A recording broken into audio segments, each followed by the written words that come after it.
Me.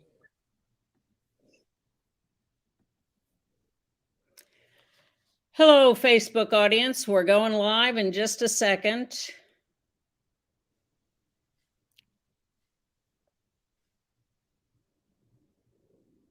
And we have to really escalate the noise we make so that we'll be heard.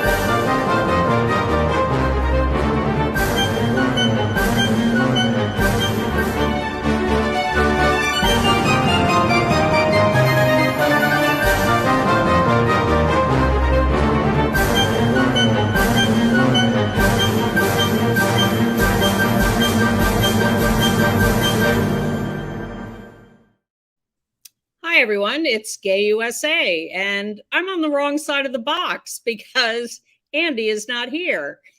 But I am joined very happily today by Merryn Johns, editor-in-chief of Queer 40. I can't believe I get to co-host with you again, Anne. It's such a pleasure. It is a pleasure, and hold your horses. We're going to be here for 3 weeks like this, so this is the beginning, and we'll see if we can do a whole 3 weeks. It's going to be exciting. First, Andy is off for 3 weeks, traveling the globe, but always staying in touch. So hi, Andy, if you're out there. And I want to start by thanking all of you for your generosity. We put out a pitch once a year towards the end of the year and ask for your help in keeping this show on the air. And you're just magnificent in doing so and helping us in, big, little donations, whatever. Every single penny is put to good use. And mostly we're so moved by the notes you sent us. Merryn, they send us the nicest notes telling us how much the show means to them. To get the information and the attitude that they get here that they don't get anywhere else. So we really, really appreciate all of that. Yes, and please write to me because I love fan mail. No, just kidding. I have to earn it. I know I'm going to be very good. Shameless, desperate plea. All right. Well, I hope it did.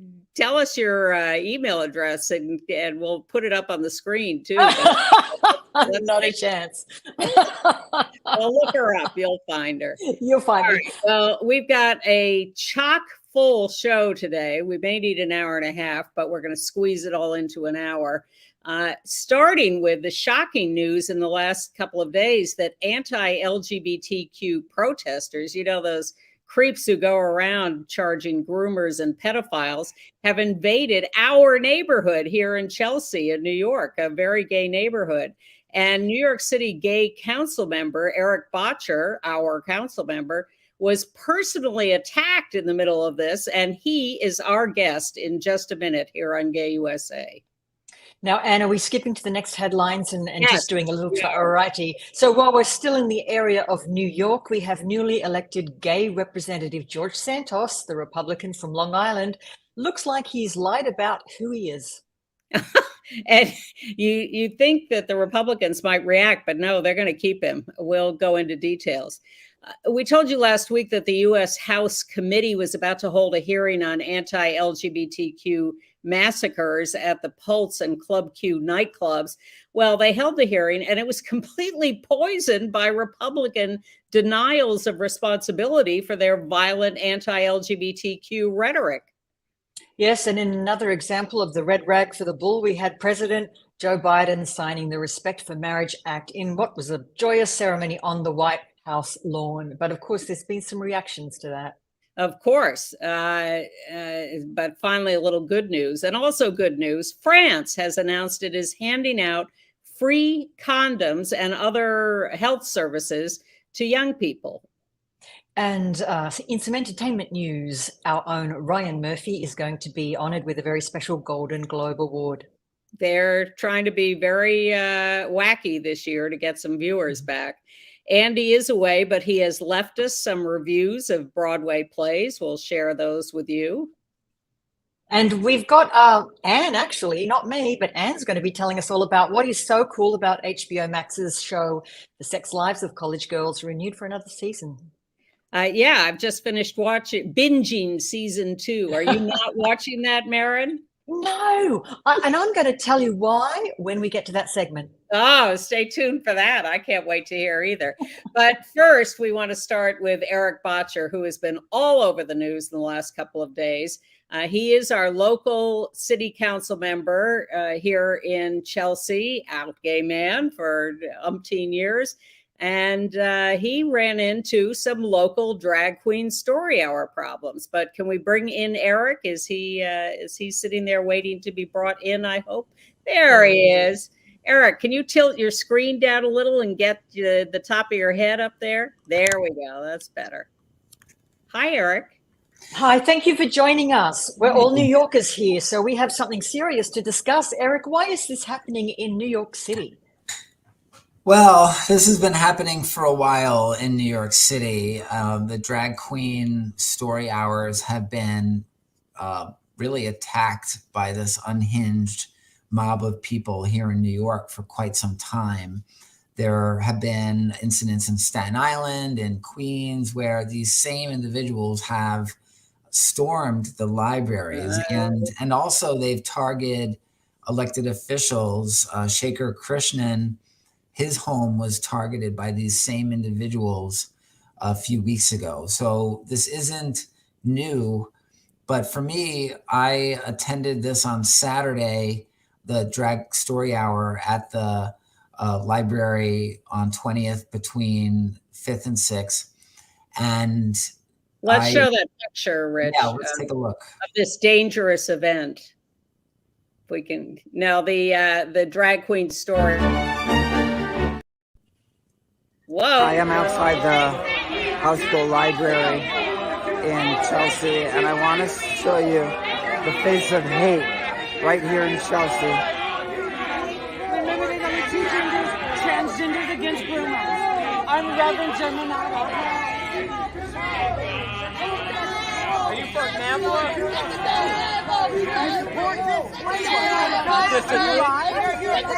What are you, a pedophile? You're walking around with your f***ing ugly shit, man. Get out of here. Trannies against groomers. Yeah.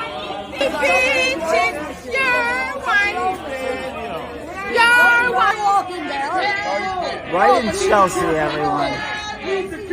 About to go in and read to the kids. That's all we're doing. Very sad. Luckily, we have people supporting us.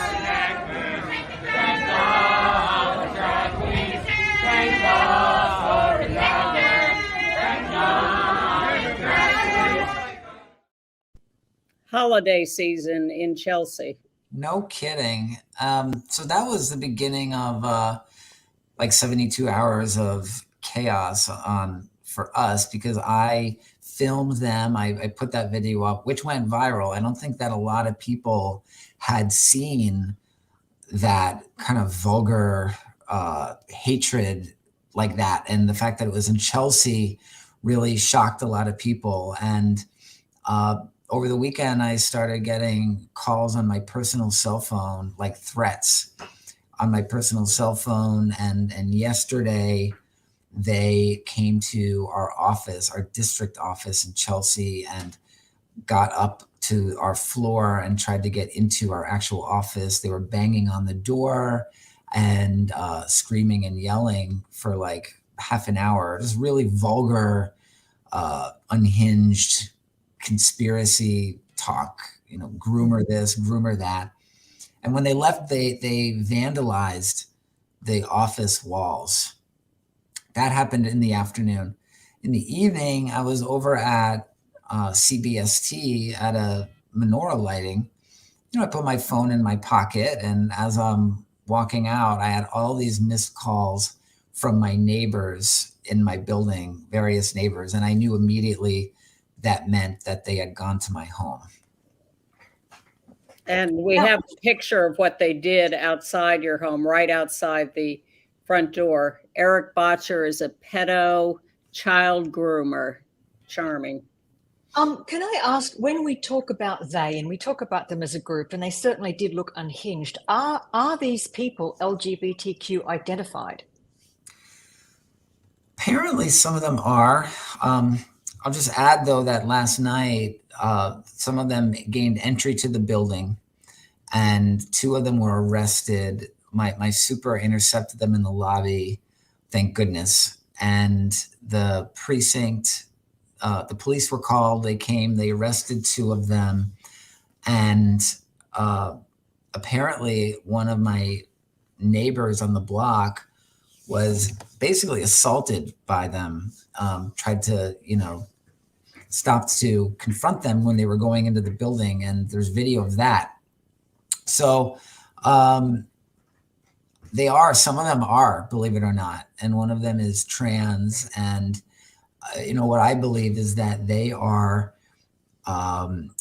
people with far right-wing political views who are latching on to this. They latched on to the vaccine conspiracy. A lot of them are the same individuals who have tried to shut down vaccine clinics. They targeted Health Commissioner Ashwin Vasan's home. Same people. This is just yet another unhinged conspiracy that they're adopting. And, what we have shown for some weeks, months, years are the Proud Boy Oath Keeper types who show up at drag queen story hour events armed with big rifles and in, assault gear. This is a different branch. This is not, as far as we know, people who are armed. But these people are just, as Merryn said, unhinged and unleashed. And certainly inspired by the Republican rhetoric that they're hearing nonstop, and probably by that young Republican club gathering a week ago with Marjorie Taylor Greene in town and Giuliani and all the rest. It's scary. You must be a little taken aback by all this. Yeah, I personally don't feel unsafe. I think my parents are worried. They wish I would not take the lead on this issue. But, I think it's important that we not cede any ground on this. I think we all need to just douse this flame with, truth and facts, and combat hate with love and reason. And I really believe that the vast majority of us see correctly on this, and it's a small minority of people who are trying to distort it to being something that it's not. Erik, can I ask you, these drag time story hours across the nation have been incredibly triggering to all of these fringe groups. I believe your Saturday event was aimed to actually make reading more accessible for autistic children. What do you think is so triggering for these events, for the fringe people? It seems to me such an innocent thing to have, entertainment figures who are drag queens are entertaining, encourage children to read. What to you is the thing that is offending people? I think that this is just being used as a vessel to rehash these tropes about our community that have been there for thousands of years, really, right? That we are predatory, that we prey on children. It's something that our community's been tarred with. And I think that any way that people can come at us with that attack, they'll jump on it. And that's what I think is what's happening here. And, the most absurd thing about it is, like, if you don't like the program, don't go to it. The families that were going there on Saturday, they were going there as a family, and they were met at the door with just vicious taunts and disgusting language. Just let people enjoy it. If you don't want to go to it, don't go. Do we have that picture of the actual drag queen story hour? Yes. There's the terrible, horrible event that they're demonstrating against. So cute. To the kids, it's just like here's a colorful figure. That's right. Yeah. And saying that that's going to make the kid want to be a drag queen one day. It's like saying, like, if you bring a kid to the circus, like, oh, they're going to want to be a clown. You know, it's like, they're going to want to be a clown when they grow up because they saw a clown at the circus. Come on. Well, Erik, some will. Well, I'd rather they become a drag queen than a clown, but that's a whole nother thing. Now, and, you know, of course, I'd rather people read, because that's what, if there's any grooming that is happening here, it's to encourage children to read. I mean, I'm grateful to my male teacher who encouraged me as a small child to join a book club, and he used a paperback showing the Fonz from Happy Days to get me to read. So that's grooming. What is grooming? It is, you're encouraging people to read. That was it. And my joke was that the judgment by the spelling on the vandalism, that they obviously did not go to any story hours of any kind when they were kids. No. Now, are you getting any, is there any institutional, first of all, support for you personally from the city, the mayor's office, your council colleagues, the state, the governor? And is there any plan to do anything to try to diminish this? Because this group, they're out of their minds as far as I'm concerned, but they're very aggressive. They're not, even the Proud Boys look tame in some ways next to them. These people are out there really charging you and hitting people and being aggressive. The city has been great. I've got to say that in the afternoon when the vandalism happened at the office, they immediately came, the precinct commander came, and they, you know, fingerprints, you know, they really wanted to get them for the vandalism, right? And then in the evening, they came in force after they entered the building, and they, you know, they had the police tape and the squad cars. I bet everyone on our block and probably thought there was like a triple homicide in the building. There was like such a presence, right? Exactly. And but I live around the corner, so I saw nothing. So they want to get them on this stuff, and you know, my super filed a report, and you know, they just have to learn that you can't enter someone's private home. You can't do that. You're crossing a line. Yeah, trespassing. And it was 2 women, I believe, who were arrested. Yeah. Yeah, well, you saw a lot of women in that video. Well, the problem is they do that. They don't recognize lines, and they clearly are going to keep at this until, I don't know what, the winds shift to some other target. All right. Well, thank you, Erik. We appreciate you joining us today, and, you know, stay safe, and but I appreciate your strategy, which is to meet this with love and not get sucked into the violence and the hate. Thank you. Thank you. My first time on Gay USA.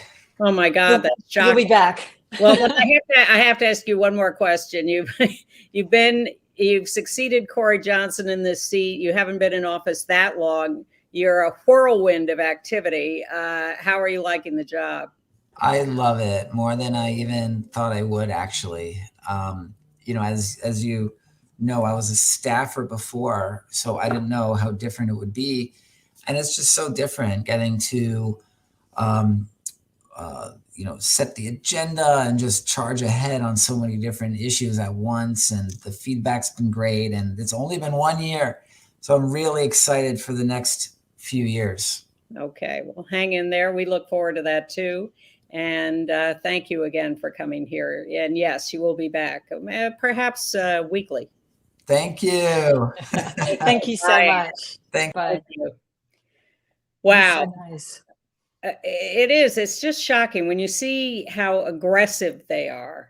Well, it's mental illness. I see mental illness. I see that those are grown adults acting out like spiteful children, and they were worse behaved than a small child having a tantrum.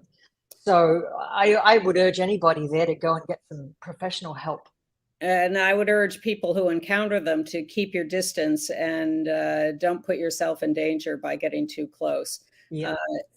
well, next we have another case that might be defined as mental illness, but more of a grown adult. Well, he's only 34, actually. George Santos. There was a huge contested election on Long Island for a House of Representatives seat. Two gay men running against each other, the Democrat Zimmerman and the Republican George Santos. That was George Santos. George Santos won, in part because it was Lee Zeldin's seat, and Lee Zeldin was running for governor and drew a lot of votes from his old district, and George Santos got elected. But here's George Santos. He has lied, the New York Times told us this week, lied about where he went to college. The college has no record of him. Lied about the jobs he held. The companies he claimed to work for have no record of him. Lied about where he lives. He is not responsive at that address. Lied about a charity he claims to have established. Oh, yes. It was the animal rescue charities that the IRS has no record of, and lied about working on Wall Street in two of the largest brokerage houses in the country. They have no record of him. Nothing. And lied about his finances across the board. He has lied about everything. And so you would think that maybe this would get him kicked out of his new congressional seat. Do not hold your breath, because the Republicans, as you know, have a very slim majority in the House of, 5 or 6 seats, and they need him. They need him in the House, because if he were to resign now, New York would hold a special election for his seat, and he would not win. And the Republicans would not win. The Democrats would win. And that would cut into the Republican majority in the House. Plus, he immediately announced that he was a strong supporter of Kevin McCarthy for Speaker of the House, which is his way of saying, please don't kick me out. I'll be a good boy with you. I'll support you. Right. And he's a guy. It is very disturbing to me that, but I've always said this because I'm fascinated why American elected officials, people running for public office, often lie. They sometimes tell incredibly huge and discoverable lies because the myth-making part of it is so big in this country. And it's much bigger than the idea of public service. You can see somebody like these days, these days, well, there's probably two different kinds of politicians. You see somebody like Erik, he is just serving his community. That is how he sees his job. But then you see somebody like George Santos, who builds this entire myth around himself as being the child of Brazilian immigrants that came here and kind of made his own fortune. We don't know where his money came from. We don't know where his family fortune came from. We don't know what ties that wealth has. We don't know if he has any wealth, or someone is giving him a lot of money to win this seat and is not visible yet. Right, exactly. He led his own campaign $700,000. So I don't know where that money came from. From where? So you don't have politicians like this in Australia? No, we really don't. I mean, we're so much more like the British, the Westminster system, this idea of your party puts you forward and they've done all the checks and balances against you. And we do have a two-party system. But this kind of myth-making, this kind of self-made, it's really what got Trump elected as well. This idea of somebody who can sweep in and capture the public imagination because they pull themselves up by their bootstraps and they're an American success story. But often if you dig a little deeper, you find none of it's true, or it's not encouraging for you to be able to follow in those footsteps. Well, the finger pointing has started at, wait for it, the Democrats. Why? Why didn't they know about this? Why didn't they publicize this? Well, it turns out they did know a lot of it, and they did publicize it, but not with quite the right emphasis or spin. So now people are saying, well, they should have been much louder about this. Well, he should have told the truth, and the Republicans should have been a little more careful about who their candidate was. But they don't care. They're happy to have him. Yeah, and maybe, I don't know if Zimmerman felt overconfident that he was the favorite and he might win. I mean, by all accounts that I've heard, he definitely was the better candidate. Oh, yeah. And sometimes you don't know how to attack your opponent, and whether if you say stuff like this, it's somehow going to be thrown back at you, like you're too vicious and how dare you sink to that level, and why are you just debating the issues or something. And do correct me if I'm wrong, but I believe this is the first time in history in this country where two gay candidates from opposing parties have actually been in a race against each other. And maybe we were a little squeamish about that. Certainly for the House of Representatives, I can't speak for all local elections, but yeah, certainly unique. So yes, that put a difficult spin on it. Well, we've spent almost half the show on these two stories, and we only have about 100 stories to go. So let's start zipping. The president did sign the Respect for Marriage Act last week, just after we were on the air recording our show. He was on the White House lawn with big crowds of people around him. It was very moving. He gave a lovely speech. Sam Smith and Cyndi Lauper sang. A couple from Vermont, an out trans state representative, Taylor Smith, and Taylor's partner, Carson Russell, got engaged at the ceremony. There they are, Taylor on the left. And one of the guests at the event was Marty Gould Cummings, who is, as we continue this theme, a drag performer from New York, and was featured at the event. And then the right wing lost its mind all over again, and see Biden is a groomer and a pedophile promoting a trans participant at the Marriage Act signing ceremony. I don't know what to tell you. Well, I'll tell you what Florida Governor Ron DeSantis said about it. Right. He said that there was no need for this legislation. That's the Republican theme. And that the religious concerns about this are valid. I don't think so. Also, just in Biden land, the Department of Defense has lifted its ban on intersex people serving in the military. So that at least is a nice thing. Did you see any of this House committee hearing on violence? I've seen a little bit, and I'm glad it's come up because, you know, we can be gaslit by the right and made to believe that their rhetoric is not actually having an impact on our lives. And it absolutely is. And we had the survivors of the Club Q shooting and other activists testify that the rise of anti-LGBTQ violence is being fueled by right-wing rhetoric, and it was a contributing factor to affecting the state of mind of that poor, messed up young person who committed the Club Q shooting, and going further back, the Pulse massacre as well. Exactly. So they hold this hearing in the House, and they have, Democrats and Republican House members questioning the witnesses. Some are LGBTQ organizational people. Some are the survivors of those shootings, and it's all going along fine, and they're asking and answering sanely. And then a Republican gets a chance to answer a question and sits there and says, I can't believe you are blaming Republican rhetoric for this stuff. How dare you? These are just individual events. They have nothing to do with any overall rhetoric from anyone. How dare you? And the whole thing just went off the rails. But it does. And it's always the weakest people, the most troubled people out there who don't have, they're hidden away in their families. And the first thing I thought of when I saw who was responsible for the Club Q shooting, you look at that kid and you think, what were the parents thinking? This is a person who needed help, desperately needed help. And the judge was warned, and everybody knew this person was a ticking time bomb. And the rhetoric, of course, affected them. And the judge who was involved in an earlier arrest has said, this is going to be bad. This is heading for violence and very bad things. And sure enough, the kid ends up going into the club and shooting it up and killing 5 people. Really awful. Right. Yeah. All right. Well, there is a new report out from the Congressional LGBTQ plus Equality Caucus.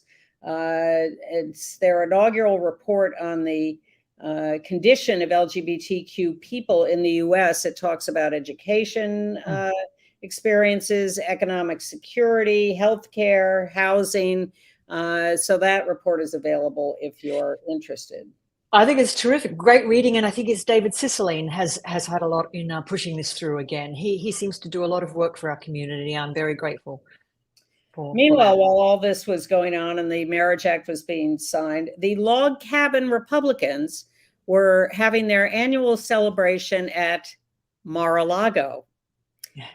Their Lincoln dinner or whatever, Spirit of Lincoln dinner in December, should be in February, but whatever.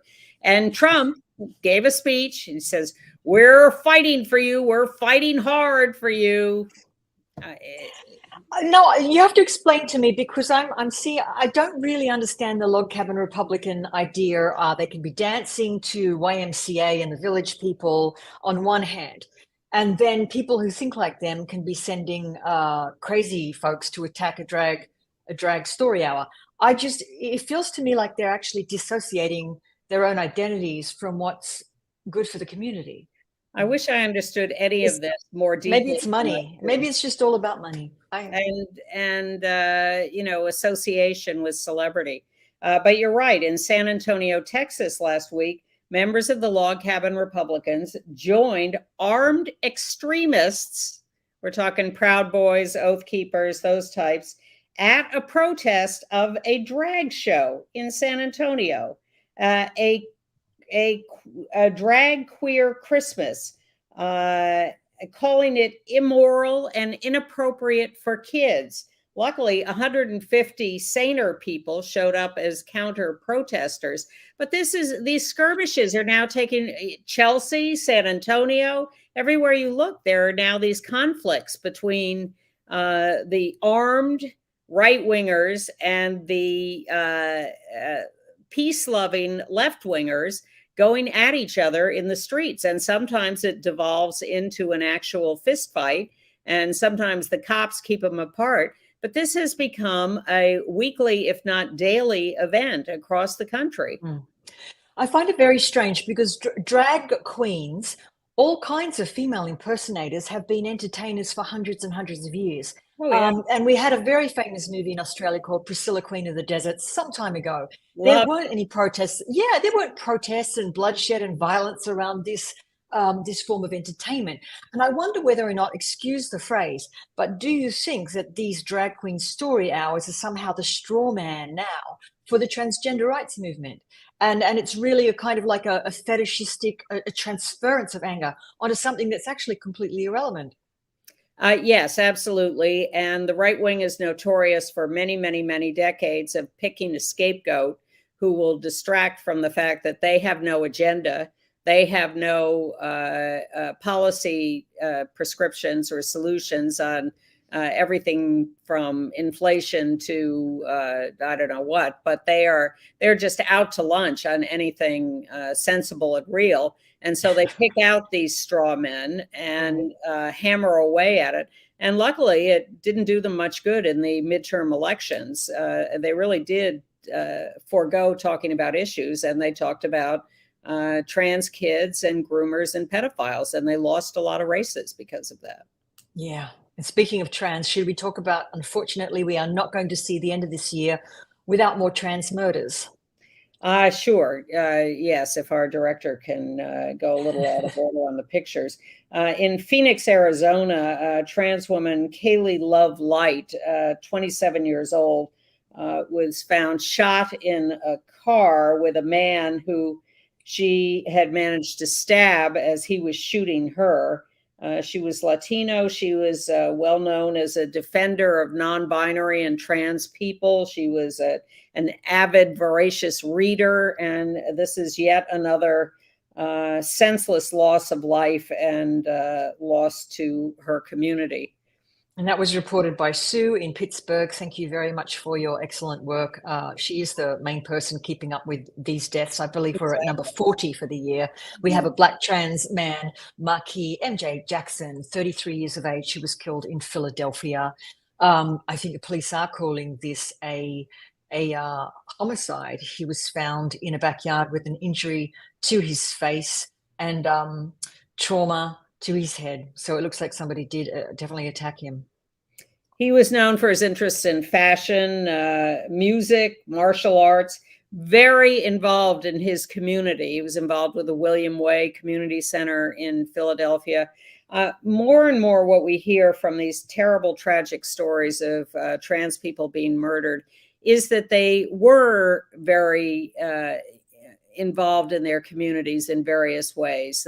We think sometimes, or years ago, of people sort of on the margins being murdered. These are people very deeply involved with family and friends and community, and yet they continue to be murdered at a terrible rate in terrible circumstances.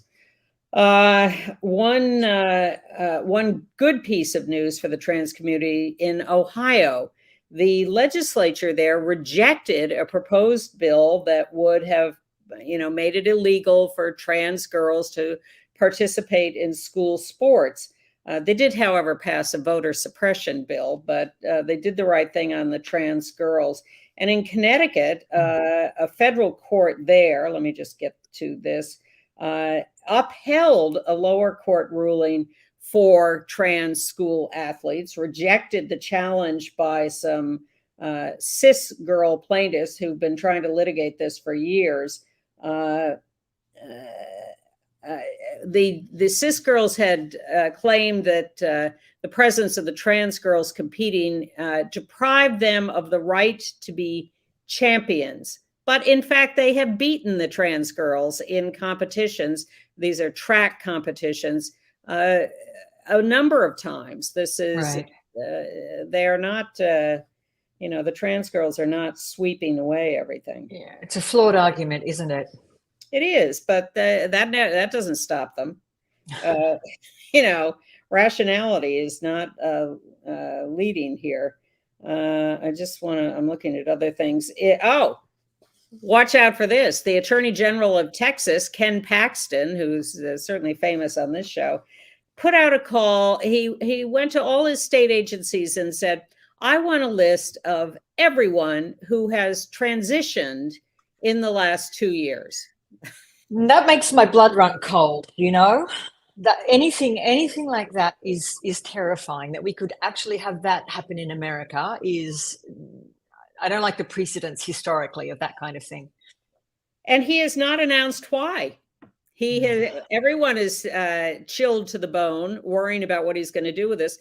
By the way, they found 16,000 people who had changed their gender marker on their driver's licenses or other state documents. And they said they couldn't possibly track them down and figure out why each of them had done this. Some of them may have been actually transitioning. Some may have had some error they were correcting. Who knows what everybody was doing. But we're all just sitting here now waiting for Ken Paxton to tell us what he's up to. Mm-hmm. Not good. Mm. Let's tell a nice story. I'm trying to get back on track with the picture list. Sorry, that was my fault. No, we skip around all the time. Brittany Griner is home. I think the picture we have is of her embracing her wife, Sherelle. Yes, we just wanted to show you that picture. She announced she will go back to basketball and play with the Phoenix Mercury, and also that she will do everything she can to help Paul Whelan and other prisoners get released from Russia. Totally. And a quick shout out to Sherelle, the wife. Boy, did I feel for her in this past year. I know, of course, Brittany must have been struggling with the reality of her situation, but for the wife who was left behind, I think that must have been extremely tough. And she did make a nice Instagram post the other day, thanking all the people actually who had helped her in getting Brittany home. And there were some lovely names in there, Gail King, Robin Roberts. And I just like that she thanked everybody who supported her. And I like that everybody, every sensible person was respecting their relationship and each of them and referring quite easily to them being married and Sherelle and Brittany as wives and being respectful and supporting them along the way. So that I think was great.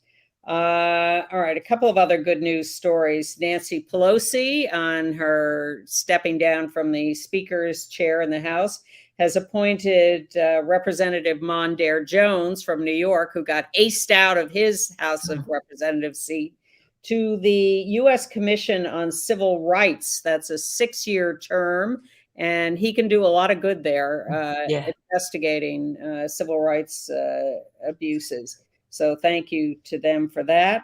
And Governor Kate Brown of Oregon, who has ended her term, out bisexual, handing over the governor's chair to out lesbian Tina Kotek.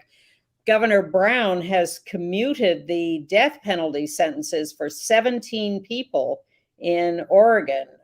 She says that the death penalty is immoral and doesn't do any good. She has also ordered the dismantling of the execution chamber. And Tina Kotek is also opposed to the death penalty. So I think that will continue. And those were, and one more good news story. In Madison, Wisconsin, a local chef there, Chef Dave Heidi, has a very popular and successful restaurant that has been called Liliana's after his daughter. But his daughter has now transitioned and is Ollie. That's Ollie there with Chef Heidi. So he closed the restaurant, changed the name, and reopened it as Ollie's, and said, I couldn't have my child's dead name on the restaurant or the T-shirts for the restaurant. And that, wow, fantastic. Yep. If he can understand that, I'm sure many others can as well. Exactly. An appeals court in New York has rejected Yeshiva University's latest attempt to disband the LGBTQ support group. They have been ordered to respect it and let it happen. So that's good. Very good. Don't call yourself a place of education if you're not prepared to educate yourself and all your students. That's what I'd say. Yeah. And I want to show this video because we are going to run out of time for everything. In Indianapolis, an Amazon driver was caught on video tearing down pride flags in the neighborhood. On Saturday night, Calvin and his boyfriend were at their South Broad Ripple home. As we were getting ready to leave, we heard Ring kind of notify us through our Amazon devices and stuff, and tell us that there was someone at the front door, and I thought it was crazy because we weren't receiving a package. And when Calvin opened his app, he saw this video of what appears to be an Amazon driver stealing his pride flag right off his front porch. My mind honestly went blank. I was confused. I didn't know what I was watching. Calvin then followed him, wrote down the license plate, and called police, saying he was shocked to learn the man appeared to be a delivery driver. He was wearing an Amazon vest, and the van, though, wasn't like an Amazon vehicle or anything, but I feel like I have seen Amazon deliverers use those vans. Calvin then posted the video online, quickly learning he wasn't the only one. Roommates Jocelyn and Melissa found these pride flags, including their own, in a dumpster Saturday near their Broad Ripple apartment. There were so many, and who knows how many more. Earlier that day, they say a man who looked like an Amazon driver came by and ripped down their flag. Like when it happens to you, it's kind of just like, oh my God, like this is a thing. Like this actually happens. When they confronted him, they say he told them he worked for Amazon and was doing God's work. It feels safe here, so it's unfortunate that something like this happened. But it was just so windy this weekend that I don't even... As they wait for answers, Jocelyn and Melissa are keeping the stolen flag safe, and Calvin is ready to put another one back up. So we will keep putting up flags until, we will never stop. Ann and Scott, I just got this statement from Amazon, and they tell us that they took immediate action. This person is no longer delivering packages for Amazon and will not deliver on their behalf again. And they also reached out to these customers to apologize. So really great news after this troubling story today. Wow. I have a great marketing idea for Amazon, what they can do now. They can, for this coming Pride, they should deliver a free pride flag with every delivery. Wouldn't that be wonderful? Sweet. I like that. I don't like the fact that we're going to run out of time, so I'm going to do a couple of more stories in this section and then move on to international news, if that's okay with you. Surprising news from CBST that Erik now referred to before. That's Congregation Beth Simchat Torah, the gay synagogue here, or LGBTQ synagogue. Its longtime rabbi, Sharon Kleinbaum, has announced she is retiring. She is not retiring for a year and a half. That's her on the right with Edie Windsor. And Sharon has been everywhere all the time for, I want to say decades. It's not 30 quite years. Her leadership roles really spanned 30 years. And what I love about his story, I've got a quote here. I never wanted to simply be a female rabbi. I wanted to be a part of a Judaism that is transformed by feminism. And she really has made a big difference with that congregation. And that's the temple that I used to tune in to on Fridays and watch the service, because I just liked how inclusive it was. And the basic message to me is she really has brought her whole cosmic thought, and she's really expanded spirituality as I understood it in relation to the Jewish faith. So I think she's going to be missed. Well, she's been such a community leader nonstop that it's impossible for me to believe that she's going to disappear from that work. And I think she says that she's going to go on to other projects, but it's almost impossible to imagine CBST without her. And she just has had an involvement in every single issue and important moment of the LGBTQ community in this city and beyond for those 30 years. She is married to Randy Weingarten, the head of the teachers union, recently identified as the most dangerous person in America by Ted Cruz. But they are quite the powerhouse couple, and we wish Sharon all the best in the coming years. And as I say, she's going to be around for another year and a half, because that's how long it's going to take to find someone who can approach replacing her. But it was a surprise announcement, I think. And I also want to take a minute to remember one of my ACT UP colleagues who died this week, Betty Williams. Died at 85. She was a little older than me, but we were both not like the young gay men who stereotypically are thought of as ACT UP. And they are ACT UP, but there were a whole lot of others of us who were around. And Betty Williams is just unbelievable. She had worked on homeless housing issues for most of her life, and her interview with the ACT UP Oral History Project, I read it again last night, absolutely fascinating. We will link to it in our show note this week. Go to gayusatv.org to sign up for getting that note. She was a relentless Quaker starter of homeless housing facilities, small, loving, sane places that were just so compassionate and so great in taking care of people. And she met up with some ACT UP people who were doing that work along the way. And they were just, wild activists. And they joined forces to be the most wonderful cadre of housing activists within ACT UP. People don't often know about the housing work that was done in ACT UP.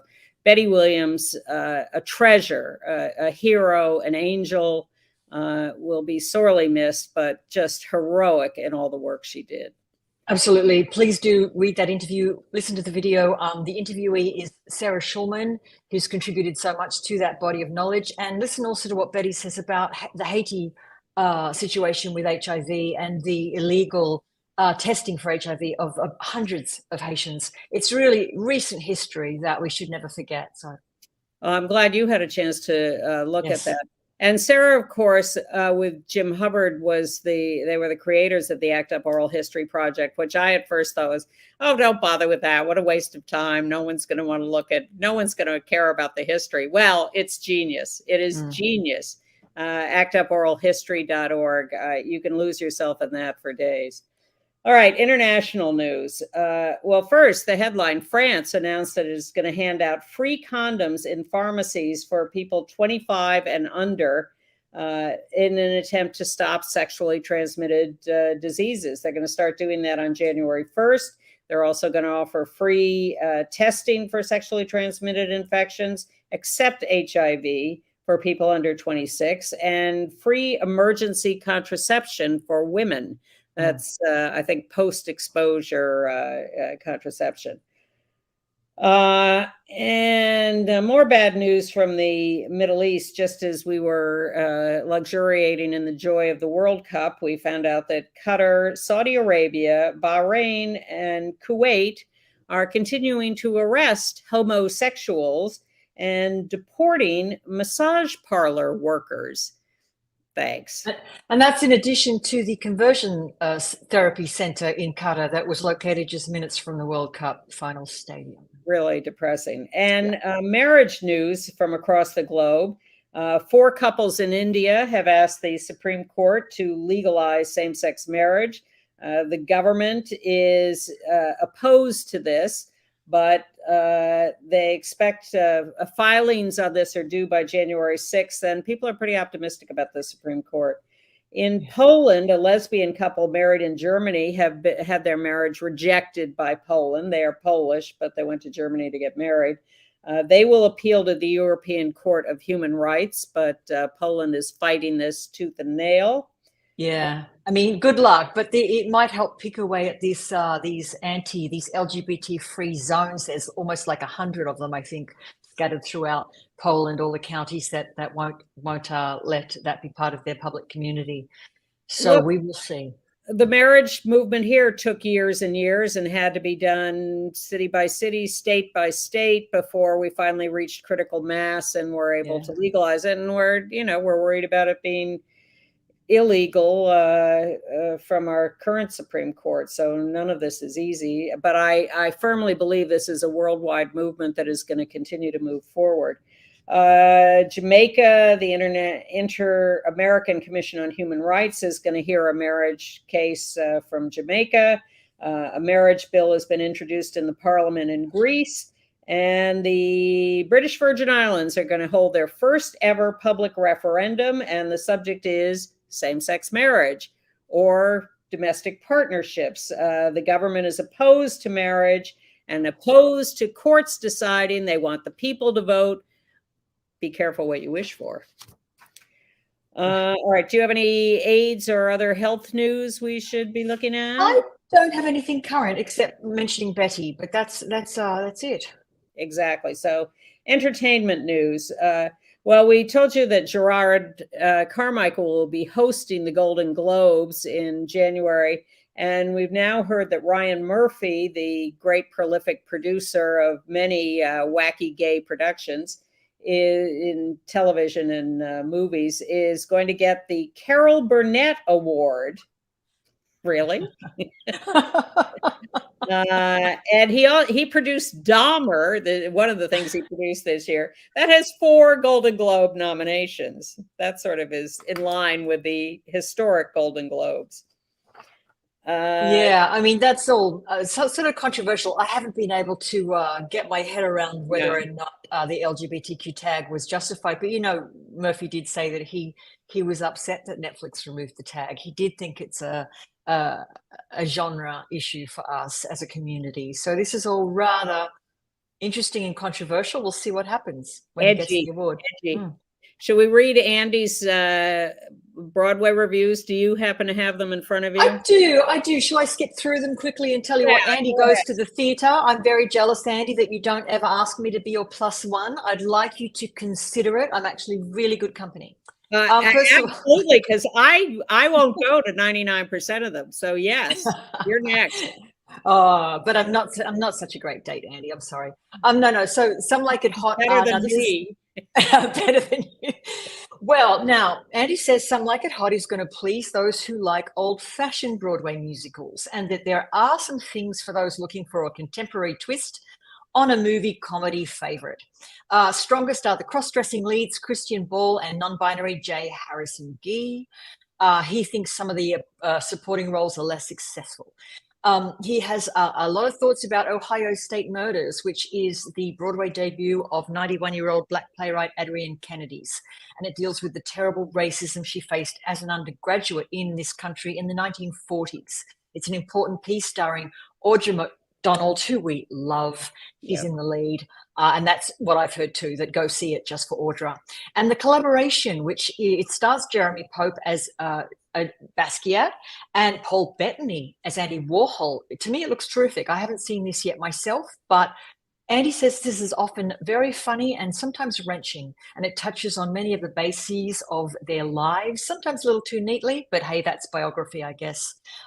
So yeah, I think the collaboration was his favorite of those. I did see Ohio State Murders with him, and it was a little, didn't love it. Mannered. Yeah, we weren't crazy about it. All right. I do like Sex Lives of College Girls season 2. I liked the first season better, I think, but there is a ton of lesbian action in season 2, and I would certainly recommend it. They have brought L Word Generation Q. A couple of years ago had a trans character, Max, very controversial because they were sort of imbuing him with roid rage, but they have a new one this year, Micah, and they brought them together, and it's quite charming. And Max now has 4 kids, and I continue to watch We're Here on HBO, and I cannot recommend this show highly enough. This is the 3 drag queens who go around the country to very red right-wing towns, and it's so moving and so smart and so educational for us, and I really recommend We're Here on HBO Max. You haven't caught any of that, have you? No, I mean, believe it or not, I'm not that huge. I'm a movie person myself. I tend to find the binging really wears me out, but I will take your advice on those. I believe you'd be right. And I love that the Sex Lives of College Girls, I know Mindy Kaling is behind that. So obviously that's going to have some thought put into it. Well, Dairy Girls is still my top pick. And if you haven't seen that, you got to see that with the subtitles on. But because you can't understand those accents, can you? The Irish accents are just too thick, but it's excellent. But We're Here, I would really urge people to watch that. All right, Merryn, we've done our first of 3, and I really want to thank the viewers again for your support of Gay USA. Please feel free to continue supporting us and go to gayusatv.org to get on our mailing list and to figure out how to support the show. Did we survive this week, Merryn? We did. We survived. And we hope that Erik Bottcher survives too. Thank you to him for coming on. Andy is off for a couple more weeks, but we'll be here and trying to fit all the news into the hour and not have to drop stories. I'm going to keep the ones we had to drop and maybe catch up with them next week. But thank you for joining us. We have 30 seconds. You got any last thought you want to throw at the viewers? I'm going to say good on Disney for upping their quotient of LGBTQ characters this year. You knocked it out of the park, and you weren't doing so good before. So thank you. Yes. And happy holidays to everybody out there, and thank you for watching me today and not turning off when you saw my face. Oh, please. And yes, GLAAD reported that Disney is now the #1 studio in terms of LGBTQ characters on screen.